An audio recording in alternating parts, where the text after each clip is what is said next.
चलिए रिपोर्ट आगे आपको दिखाएंगे, लेकिन फिलहाल स्वास्थ्य मंत्रालय की प्रेस कॉन्फ्रेंस चल रही है, सीधे रुक करते हैं। ऐसी स्टेट्स में इंक्लूडिंग हिमाचल प्रदेश जहां पर कि आप देखें तो हमें केसेस का एक इंक्रीजिंग ट्रेंड दिखाई दे रहा है। सिमिलरली यही सिचुएशन है मणिपुर, मेघालय, मिजोरम, नागालैंड, उड़ीसा, पुडुचेरी, राजस्थान, सिक्किम, तमिलनाडु, त्रिपुरा और वेस्ट बंगाल में देख रहे हैं। आज जरूरी है कि जहां पर भी केसेस में यह इंक्रीजिंग ट्रेंड दिख रहा है, हम उसको माइक्रो लेवल पर एनालाइज करें। जिन जिन एरियाज में केसेस आ रहे हैं वहां पर कंटेनमेंट पर हमारा कार्य चलता रहे। साथ ही जिस तरह से कुछ स्टेट्स में हमें एक प्लेटोइंग और एक डिक्रीज इन केसेस का ट्रेंड दिखाई दे रहा है, उसी तरीके से देश के कई जिलों में भी पिछले 15 दिनों से केसेस में कमी नोट की गई है, जिसमें मुख्यतः आप देखें छत्तीसगढ़ में दुर्ग, गरियाबंद, रायपुर और राजनांदगांव में केसेस में थोड़ा कमी देखी गई है।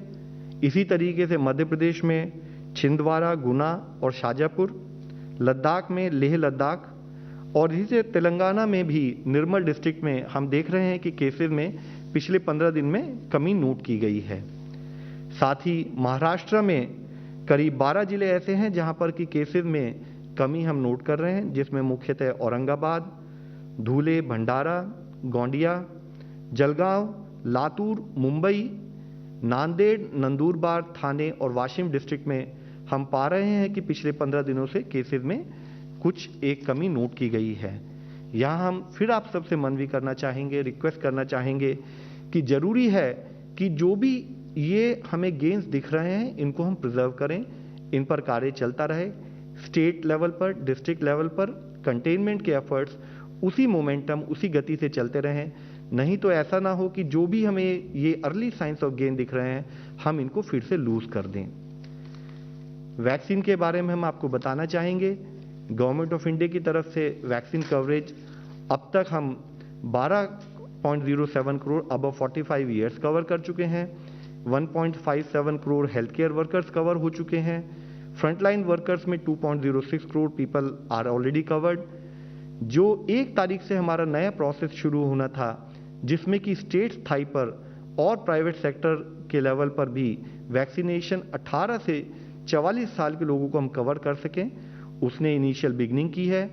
करीब 18 लाख लोगों को उसमें वैक्सीनेशन के लिए कवर किया गया है और धीरे धीरे इस स्थिति में भी हम एक गति पाएंगे।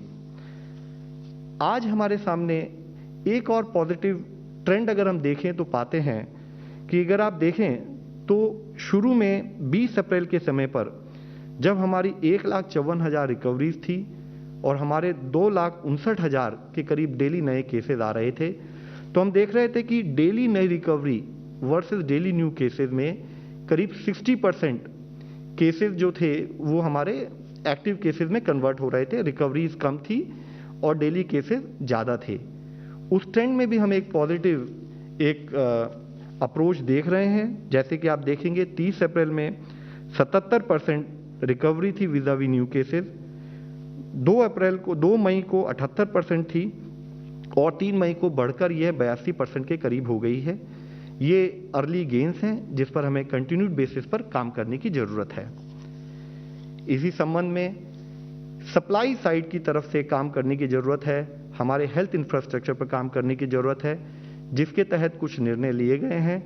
जिसमें मुख्यतः एक निर्णय है कि कैसे हम गैसियस ऑक्सीजन को मेडिकल पर्पसेस के लिए यूज़ करें। हमारी इंडस्ट्रीज जैसे कि steel plant, refineries, petrochemical units, power plants, वहाँ पर गैसियस ऑक्सीजन बनाई जाती है, हम उसको मेडिकल पर्पज के लिए इस्तेमाल करने का प्लान कर रहे हैं।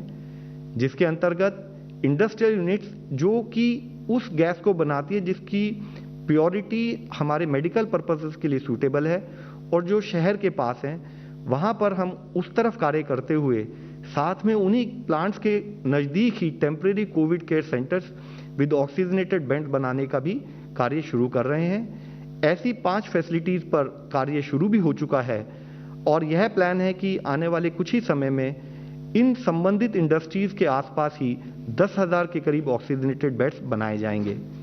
हम स्टेट से भी इस बारे में डिस्कशन कर रहे हैं, उनको भी एनकरेज कर रहे हैं कि ऐसी अधिक से अधिक फैसिलिटीज़ उन प्रांतों में बनाई जाए जहां पर कि इस टाइप के प्लांट्स अवेलेबल हैं।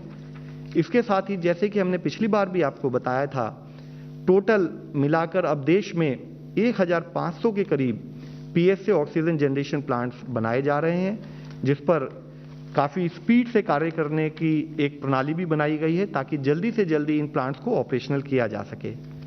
साथ ही ऑक्सीजन की अवेलेबिलिटी को बढ़ाने के लिए एक स्तर पर नाइट्रोजन प्लांट जो हैं उनको भी ऑक्सीजन प्लांट्स के रूप में कन्वर्ट करने का कार्य चल रहा है। ऐसी 14 इंडस्ट्रीज आइडेंटिफाई की गई हैं जहां पर कि पीएसए नाइट्रोजन प्लांट्स हैं, और यह पाया गया है कि उन प्लांट्स में कार्बन मॉलिक्यूलर सीव, उस इक्विपमेंट को रिप्लेस कर जियोलाइट मॉलिक्यूलर सीव अगर बना दें और रिलेटेड एसोसिएटेड कुछ चेंजेस किए जाएं तो यह प्लांट ऑक्सीजन भी प्रोड्यूस कर सकते हैं। इसके अंतर्गत ही इन 14 ऐसी इंडस्ट्रीज में 37 नाइट्रोजन प्लांट्स ऑलरेडी आइडेंटिफाई भी किए जा चुके हैं। इन प्लांट्स में जब हम कन्वर्ट करेंगे तो चाहे हम इनके आसपास टेम्परेरी हॉस्पिटल बना सकते हैं या इनको वहां शिफ्ट कर सकते हैं जहां पर कि एक हॉस्पिटल है, और नहीं तो जहां पर भी ये हैं उनको ऑक्सीजन को टैंकर्स के द्वारा हम एसोसिएटेड हेल्थ केयर इंफ्रास्ट्रक्चर को प्रोवाइड कर सकते हैं। आज माननीय प्रधानमंत्री जी के लेवल पर ह्यूमन रिसोर्सेज, मेडिकल जो हमारे रिसोर्सेज हैं उनको कैसे और बढ़ाया जाए ताकि हम कोविड-19 मैनेजमेंट के जिस तरह से बढ़ते हुए केसेस हमारे सामने हैं उसको मैनेज कर सकें, उसके अंतर्गत कई निर्णय लिए गए हैं, जिसमें मुख्य निर्णय है कि जो नीट और पीजी का एग्जाम है इसको कम से कम 4 महीने के लिए पोस्टपोन किया जाएगा, यानी कि यह 31 अगस्त से पहले नहीं किए जाएंगे। और साथ ही जब भी एग्जाम अनाउंस किए जाएंगे ताकि स्टूडेंट ढंग से पढ़ाई कर सकें, उनको 1 महीने का टाइम भी दिया जाएगा। इसके द्वारा हमारे पास जो नीट और पीजी से संबंधित जो हमारे पास स्पेशलिस्ट हैं, हम उनको क्वालिफाइड डॉक्टर्स को कोविड ड्यूटीज के लिए इस्तेमाल कर सकते हैं, हमारी मैन पावर बढ़ जाती है।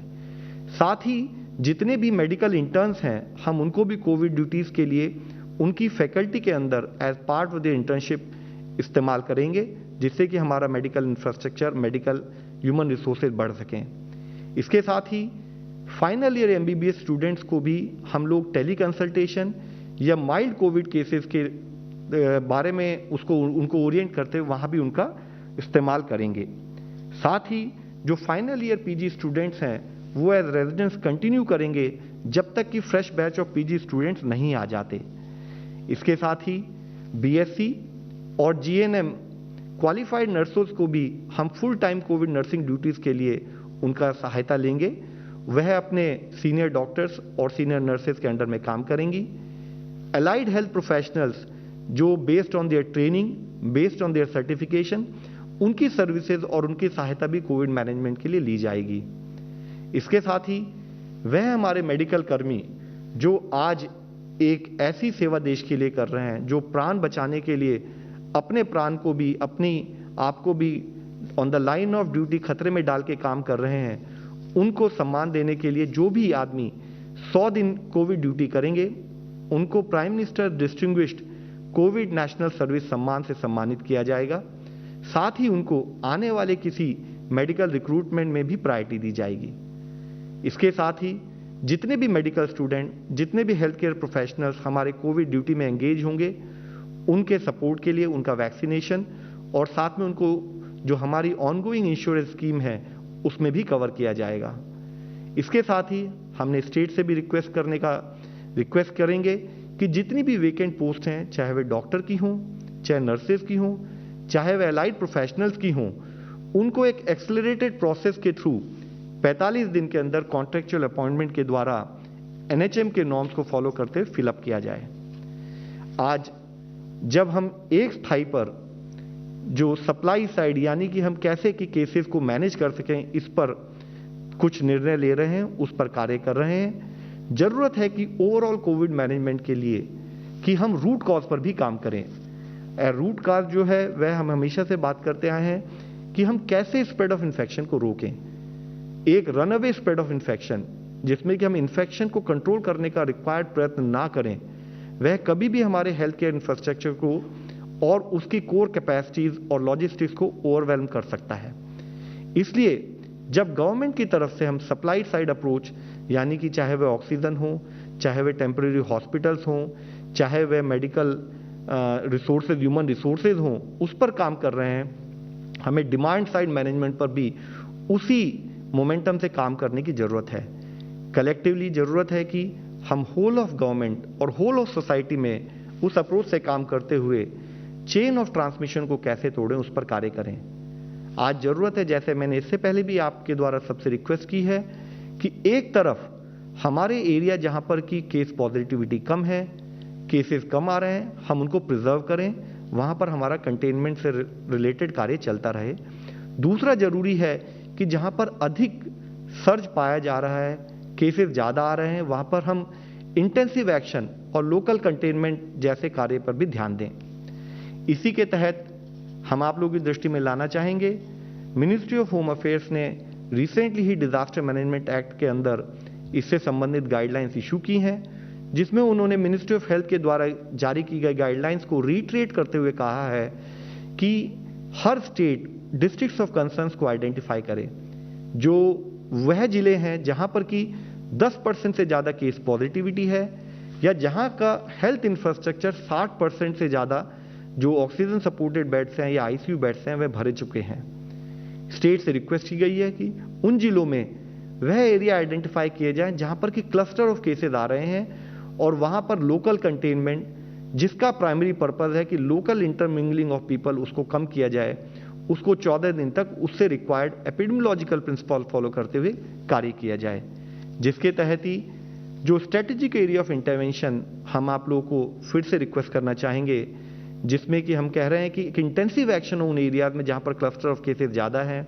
हमारा फोकस कंटेनमेंट पर बना रहे, हमारा focus except for allowed activities, बाकी गैदरिंग्स और कॉन्ग्रीगेशंस जो हैं उन पर हम ना होने दें, इसेंशियल सर्विसेज कंटिन्यूड रहें, टेस्टिंग और सर्विलेंस पर हमारा फोकस बना रहे, स्पेशल टीम्स जितनी बनानी है जिनके द्वारा हम कंटेनमेंट और सर्विलेंस करें, उस पर हमारा कार्य चलता रहे।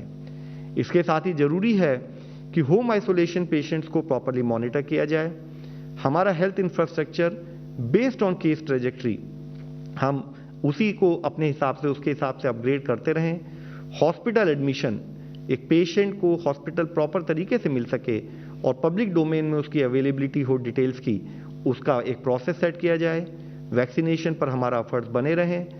कम्युनिटी एंगेजमेंट, जैसे हमने इससे पहले भी आपके द्वारा रिक्वेस्ट की थी कि मिस इन्फॉर्मेशन और पैनिक को दूर करते हुए कोविड एप्रोप्रिएट बिहेवियर पर फोकस करते हुए हम लोग काम करें, और यह भी इंश्योर करें कि एक स्थाई पर गवर्नमेंट के लेवल पर इंफ्रास्ट्रक्चर अपग्रेडेशन, लॉजिस्टिक्स अपग्रेडेशन पर जब काम हो रहा है, तो हम कंटेनमेंट पर भी, इन्फेक्शन स्प्रेड पर भी अपना कार्य उसी मोमेंटम और उसी सिंसियरिटी से करते रहें। धन्यवाद।